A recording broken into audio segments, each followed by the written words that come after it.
Do I know you from somewhere? The moment the beautiful CEO, Patricia Brown, saw my face during a meeting with my boss, Mila Johnson, a glimmer of recognition seemed to flash across her eyes. Mila, standing before me with a forced grin, dismissively labeled me as just an incompetent rookie in a mocking tone. After the meeting concluded, while Mila lavished Patricia with praise, I quietly began tidying up. "I've been searching for you," Patricia said, ignoring Mila's presence. She approached me and grasped my hand. "Madam CEO, what do you mean you were seeking out this supposedly incompetent individual?" Mila was visibly stunned, while Patricia gazed at me with tears brimming in her eyes. Little did we know, this moment would drastically alter the fate of Mila, who had always looked down on others. "My name is Edward. I work at Williams Trading Company, and I'm 53 years old. Although I joined this company just 2 years ago, I've had diverse professional experiences before. In a word, my life has been tumultuous. My father was a capable businessman who traveled the globe. My mother and I lived in various countries due to my father's work. Thanks to this, I've become fluent in around 5 languages, starting with English. In my teenage years, my mother grew weary of the constant travel and decided to part ways with my father. My father, who had independently mastered English after the war, firmly believed that with diligence and resolve, anything was possible. This led him to wonder why my mother, who had become more reclusive and homebound, did not socialize more. He even asked me directly, "Why doesn't your mom go out and meet people?" with genuine perplexity. Whether it was due to my inheriting my father's traits or my ability to adapt easily to new environments, I had no complaints about living with him. However, when I compared his seemingly content solitude to my mother's daily tears, I decided to return to the U.S. with her. My father appeared slightly saddened by this, but promptly returned to his work. It was a time of economic prosperity, and Japanese businessmen were ubiquitous. Even without much effort, work was comfortable and incredibly exciting for my father. And so, I departed for the U.S. with my mother. My father provided substantial alimony and child support, ensuring there would be no concerns regarding my educational expenses. However, my uncle, who had invested in real estate, persuaded my mother to join him in this venture. And that's when our troubles began. At first, the investments were profitable, and my family enjoyed a prosperous period. But when I was preparing for college entrance exams, the economic bubble burst. My uncle, being an inexperienced investor, quickly found himself in insurmountable debt. He had been entrusted with my college funds, leaving us destitute and forcing us out of our home. I managed to graduate high school, but struggled to find a suitable job, so I resorted to taking on part-time work. My mother, once again, retreated into seclusion and eventually became bedridden. She was severely depressed, although mental health issues were not widely recognized at the time. She lost her appetite, grew thin, and ultimately succumbed to a common cold. This occurred shortly after my 20th birthday. My uncle disappeared, and his family severed all ties with us. I was left alone, but my father's resilience helped me avoid succumbing to excessive pessimism. Fortunately, I was able to forego inheriting my mother's debts by waiving the inheritance. Here is a paraphrased version of the given text. I've had a diverse work history, dabbling in various industries like food service, construction, and manufacturing. I even taught myself programming and became a software engineer, but none of these jobs ever truly resonated with me or felt like a long-term fit. As I approached my 50th birthday, I knew it was time to make a change. That's when a friend introduced me to Williams Trading Company, a mid-sized yet stable organization where the work aligns well with my skills and interests. The employees have been welcoming, and despite being new to sales, they've taken me under their wing and shared their knowledge. There is, however, one aspect that poses a challenge. My boss, Mila Johnson, the sales department manager. Her brash tone often catches me off guard, as I hear her sharp voice summon me to her desk. "Yes," I reply hurriedly, making my way to her. Mila's voice booms. You're late. I always say, when I call, you come within 3 seconds. As expected, an old beginner has sluggish reactions. Impatiently tapping her desk, Mela glares in my direction. I'm very sorry, I say, bowing deeply. I knew from experience that without this gesture, she would yell at me even more. Okay, fine, just be more careful next time. Now, have you prepared the materials for the meeting next week? What? I was told the deadline was the day after tomorrow, wasn't it? Who told you that? She snaps. You did, Miss Johnson. I start, but before I can finish, a thick stack of papers is slammed onto the desk. Who said that? I'm sorry. I must have misunderstood, she retorts. Isn't that right? Be grateful I corrected your misunderstanding. Are your old ears failing you? Hey, why are you just standing there? Hurry up and get the materials ready. Yes, thank you. Excuse me. I respond politely and turn to go back to my desk. Again, I think to myself, since the day I was assigned here, Mila has singled me out, finding faults and going back on her words just to attack me. Why is this happening? Is it because I'm a 50-year-old beginner? My coworker next to me gave me a compassionate expression. Our gazes locked, and we exchanged wry grins, yet we remained silent. Once, when a colleague attempted to assist me by offering extra resources, Mila witnessed it and harshly reprimanded me. Naturally, I was the one who faced the consequences. Apparently, I was not supposed to bother my busy colleagues. Since then, everyone realized that showing kindness towards me in Mila's presence would lead to even worse treatment, so they refrained from speaking up openly. However, they would discreetly lend me a hand when Mila was not around. That's why I can't quit, I thought to myself. Besides, I don't dislike the sales work. I'm truly my father's son, I mused, feeling somewhat amused. Still, what should I do about Mila's attitude? As I hastily prepared the materials, I thought, I suppose I'll have to work at least 2 days ahead of any deadline, not trusting the given dates. I'll strive to stay on top of my tasks. Edward, what about those materials? Here it is, Edward, the estimate for the upcoming project. It's all done. I've also secured approval from the manufacturing division. My strategy was working, and even Mila couldn't find fault with it. My coworkers were impressed, saying, Edward, you're exceptional. I thought I could finally unwind, but I soon realized how mistaken that assumption was. At first, Mila seemed taken aback and would respond with phrases like, oh, okay, or well, that's fine. However, she quickly started becoming irritated. It seemed that not being able to vent her frustrations on me was only increasing her stress. Edward. Her voice was already laced with rage when she called out to me. Yes, what is the matter? You know, she'd had summoned me, but she didn't seem to have any criticism to voice. I mentally reviewed my tasks, trying to identify anything she could potentially fault. Nothing. I was safe. I told myself not to cower in front of Mila and stood before her with a serious expression. Mila glared at me, her body trembling with anger. She was probably searching for a reason to blame me. After staring at me for a while, her face suddenly brightened, as if she had just thought of something. Edward, that plant over there is wilting. Have you been watering it? You haven't, have you? This is negligence. The supervisor, Miss Johnson, suddenly shifted the blame onto me, even though the issue had nothing to do with my work duties. I gently explained, Miss Johnson, that plant belongs to you, and I was instructed not to touch it. However, my response only fueled her outrage.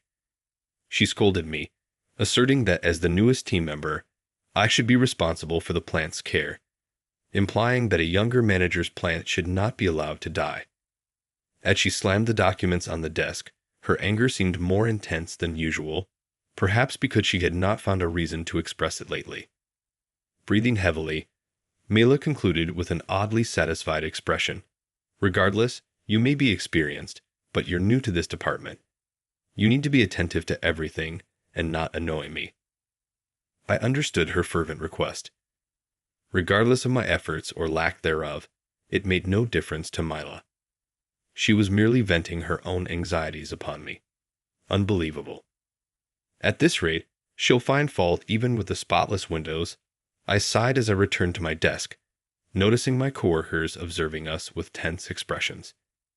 Even the kindest individuals must suspect a reason behind Miss Johnson's targeted treatment of me. I felt utterly dejected, yet deep within, my resolve began to grow. Very well, if that's how it must be, I'll prove my worth through my work. I started working even more diligently than before.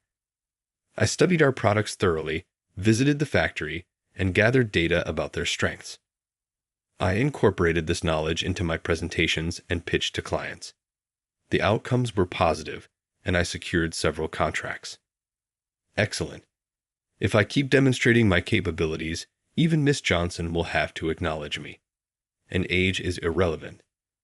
So I continued achieving results. Of course, as Mila instructed, I also tended to the plants. It seemed that Mila's attitude towards me was gradually improving. Johnson couldn't criticize the situation. Additionally, her annoyed demeanor had softened recently. At last, my hard work is yielding results, I began to think. However, Mila still had no plans to welcome me as a co-worker. I understood this just a fortnight later. "Edward, come over here for a bit," Mila addressed me, surprisingly upbeat. "Of course, what's the matter?" I promptly made my way to her desk. The company we're set to sign a new deal with is highly significant. I'm the one assigned to go, but Edward, you'll be joining me. I couldn't believe it when she asked me to accompany her to meet such an important client. "Yes, you've been doing well with some smaller deals recently. This is a great chance for you to learn from a big project. I'll be the main contact, so you can just observe and learn from me," Mila said, surprisingly making a lot of sense. I was too stunned to respond at first. "What? Do you have a problem?" She glared at me, some things never changing. "I'm honored. Thank you for the opportunity," I managed to say. "My pleasure," Mila replied, her grin a bit unsettling. But I was too excited about the new project to worry about it. Mila introduced herself with practiced ease. "Nice to meet you. I'm Mila Johnson, sales manager at Williams Trading," handing her card to the CEO, Patricia Brown, of Castle Mountain. "Thank you. And who is this?" Patricia said, looking at me. I was overwhelmed by her stunning beauty as we met for the first time. I'm Edward," I stammered, quickly handing over my own business card. Here's a paraphrased version of the given text. As I presented my company's offerings, Patricia examined my ID card, then peered curiously at my face. "Forgive me, but have we crossed paths before?" she murmured, as if trying to recall a past encounter. Before I could respond, Mila interjected dismissively, "He's just a rookie, nothing more." Then, addressing Patricia directly, she said in a mocking tone, "Miss Brown, we're truly grateful that you've chosen to work with our company once again." I knew that Patricia had founded Castle Mountain, a rapidly growing business specializing in beauty products for women. Their interest in the items handled by Williams Trading had led to this potential partnership. "Not at all, the pleasure is ours," Patricia replied warmly. "It's an honor to have our sales manager herself, accompanied by an experienced staff member, visit us today. I'm confident you'll be able to address any questions or requests we may have." Compared to the poised and elegant Patricia, the tall and sharp-featured Mila struck me as undeniably beautiful, but in a more abrasive manner. I had witnessed Mila pound on her desk, shouting profanities while wielding thick documents, a far cry from Patricia's refined demeanor. "All right then, Edward, go ahead and explain," Mila said casually, catching me off guard. "Huh. Isn't it your job to handle the main negotiations, Miss Johnson?" I couldn't help but question her. I was sure she had asked me to simply observe and learn. What are you talking about? You insisted on doing it, so I entrusted it to you. Surely you came prepared, didn't you? She looked at me with a puzzled and disbelieving expression. Ah, I see now. I was set up. In that moment, the realization hit me. Instead of tormenting me at the office, she had now chosen to humiliate me in front of a client, risking the deal. What was she thinking? Her eyes gleamed with a mischievous intent. Seeing that, I understood why she had been so quiet lately. She was planning this trap. The glint in her eyes as she watched my bewildered face showed her delight. But I won't succumb to her scheme. I steeled my nerves. Understood, Miss Brown. Please take a look at these documents, I said, taking out the contract materials from my briefcase and handing them to Patricia. Then I began my explanation. Hold on a minute, Miss Johnson. Handing the paperwork to Mila, I saw her eyes widen in surprise. Undeterred, I pressed on with my detailed account. Patricia observed quietly, allowing me to complete my explanation without interruption. Once finished, I inquired, Patricia, do you have any queries? Certainly, your presentation was clear. I'll compile my questions and send them to you via email. Please address those when you can. We firmly shook hands, signaling the successful conclusion of our discussion. Mela, her expression one of bewilderment, asked, Does this mean? The contract will proceed as planned, with Edward leading the way. I heard Mila grinding her teeth beside me, but I immediately accepted the role without hesitation. Mela could no longer contain her voice. What? Edward, you? However, Patricia's calm voice cut through the tension. By the way, both Mela and I turned to Patricia, who revealed, I've been looking for you, brother. I couldn't help but cry out in surprise. What? Brother? Mila seemed equally shocked. Patricia explained, Yes, brother. I'm your half-sister, Patricia Brown. My father, James Smith, often spoke of his son, Edward, whom he assumed had taken his mother's maiden name, Edward. She approached me with a smile, noting the resemblance in our demeanor and expressions during business meetings. I was taken aback by Patricia's revelation, but her account sounded credible. After all, she had no reason to be dishonest with me as we worked to finalize a business agreement. Her words evoked vivid recollections of my father, stirring emotions within me. I'm surprised, yet I'm grateful for this information. I've been on my own since my mother's passing. Unfortunately, I lost contact with my father, and he passed away 3 years ago. Patricia nodded solemnly. Yes, your father was a remarkable individual, and I cherished him. He was always concerned about your well-being. After the economic downturn, he came to the United States once in search of you, but your mother's family had dispersed, and he couldn't locate you.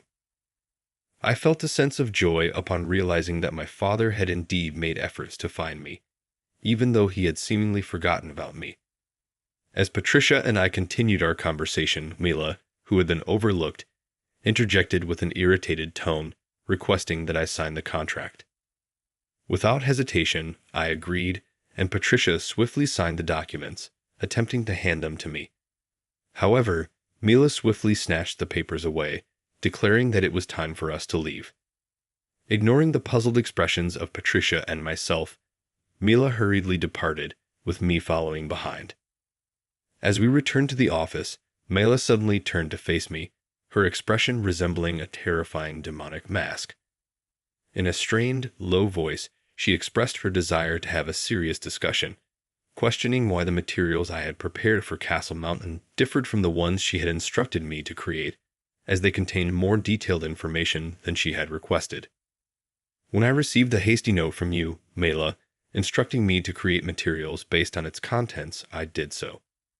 However, I felt the resulting materials might not adequately convey our products to the client.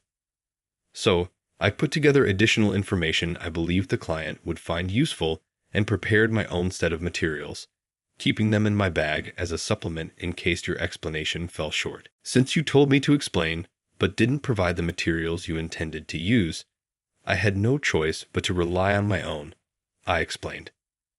Are you saying this is my fault?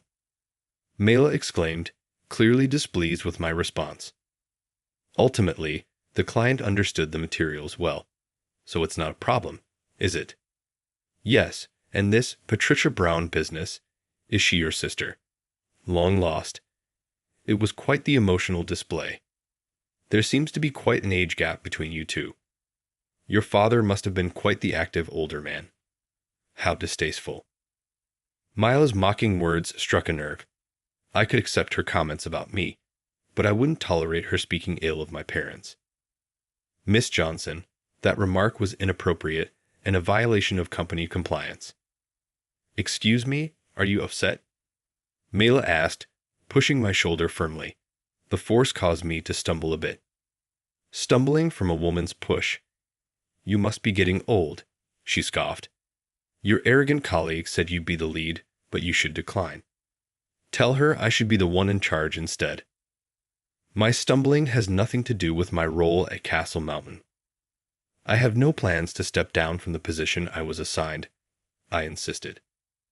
Our heated exchange drew the attention of the lobby's occupants, but we were too engrossed in the argument to notice. Suddenly, a booming voice interrupted us. Enough. Both of you, stop this right now. It was John Williams, the president of Williams Trading, standing with a stern expression. Mr. President, Mila gasped, covering her mouth with both hands. Look around. Everyone heard your dispute. Now, come to my office. We'll continue this there, he commanded with undeniable authority, and Mila and I followed.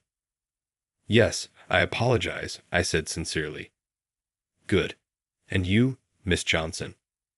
Reluctantly, Mila and I followed the supervisor to the president's office, a place we seldom visited. Justify your actions, Mr. Williams commanded as soon as we stepped inside. Eager to understand Mila's perspective, I chose to remain silent, but I instantly regretted my decision, for her explanation was nothing but a flagrant falsehood. She accused me of neglecting my responsibilities and mistreating my junior coworkers, claiming she had repeatedly tried to steer me in the right direction. But I had failed to make any progress, so she had brought me to the Castle Mountain meeting to demonstrate proper job performance. Instead, I disregarded my responsibilities and chatted with a relative, then secured the position through my personal connections. According to her, I should have declined the offer, but I shamelessly accepted it, displaying a complete lack of professionalism. She argued that someone as old and dishonorable as me deserves termination, and should be replaced with younger, more compliant employees. That's her account.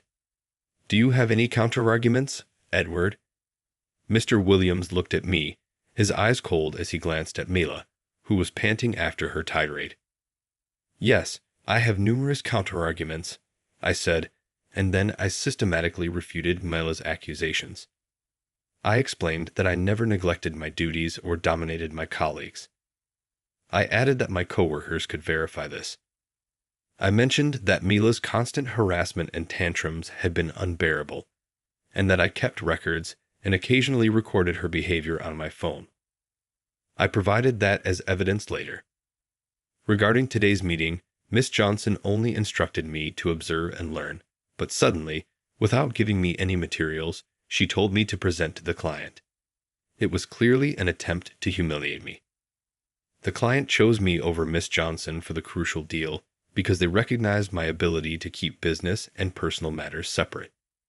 When Miss Johnson suggested I prioritized personal affairs, I explained that while I had recently discovered the CEO of Castle Mountain as my half-sibling, this was only discussed after the business was completed and the client understood the distinction. I disclosed everything to the president, despite Mila's attempts to interrupt. Though the president seemed troubled by the revelation, he left the room to ponder it.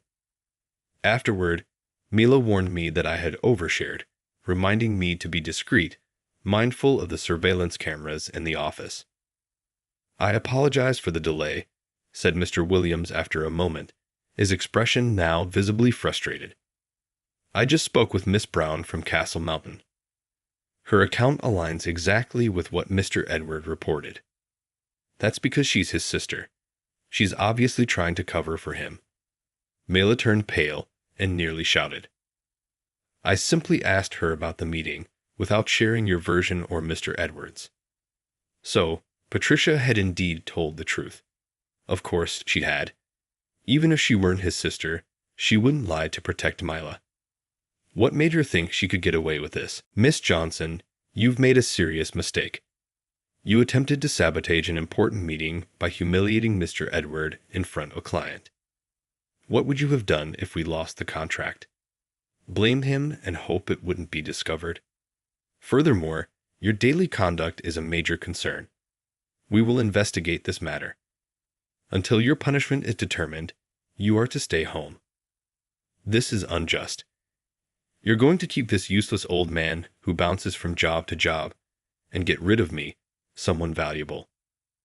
What are you talking about? Mr. Edward is not useless.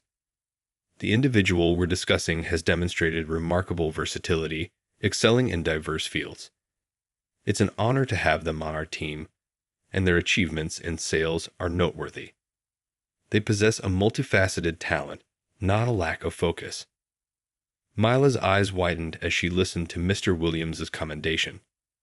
Feeling a bit embarrassed, I scratched my head.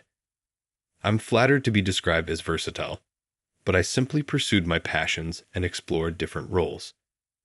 Nonetheless, I've always given my utmost in every position. This dedicated approach has undoubtedly shaped their impressive career trajectory. I once had the opportunity to speak with the CEO of the aita company they previously worked for. They were amazed that the individual had created a system that is still in use and making a significant impact, given that they were self-taught in that domain. Absolutely, I made it so that anyone could use it, not just me.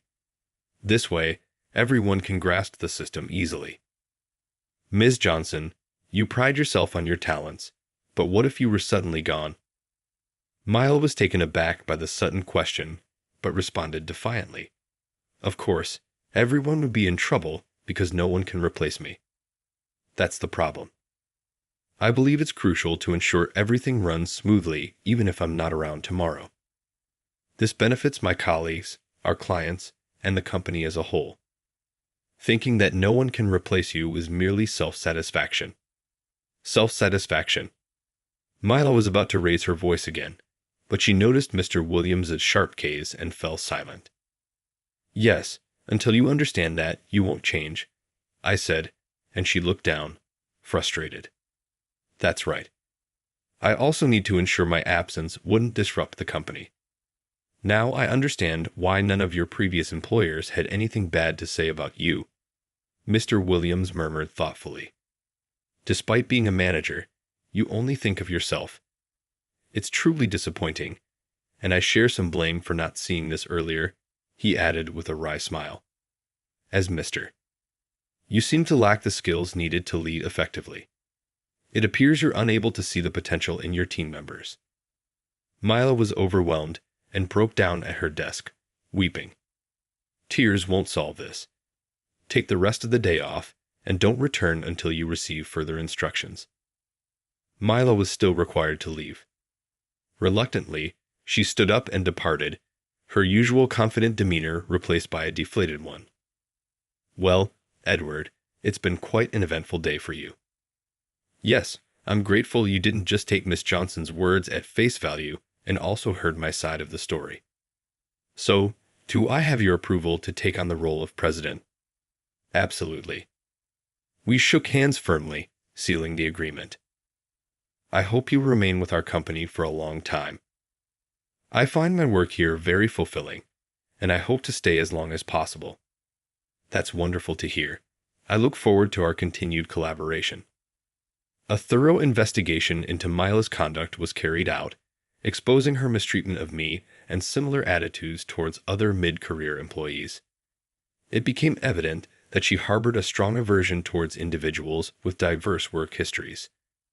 Ultimately, due to her compliance breaches and actions at Castle Mountain, that could have severely jeopardized the company, Mela was dismissed. Now, with a long and challenging path ahead of her, she would have to do the very thing she despised: seek a new job.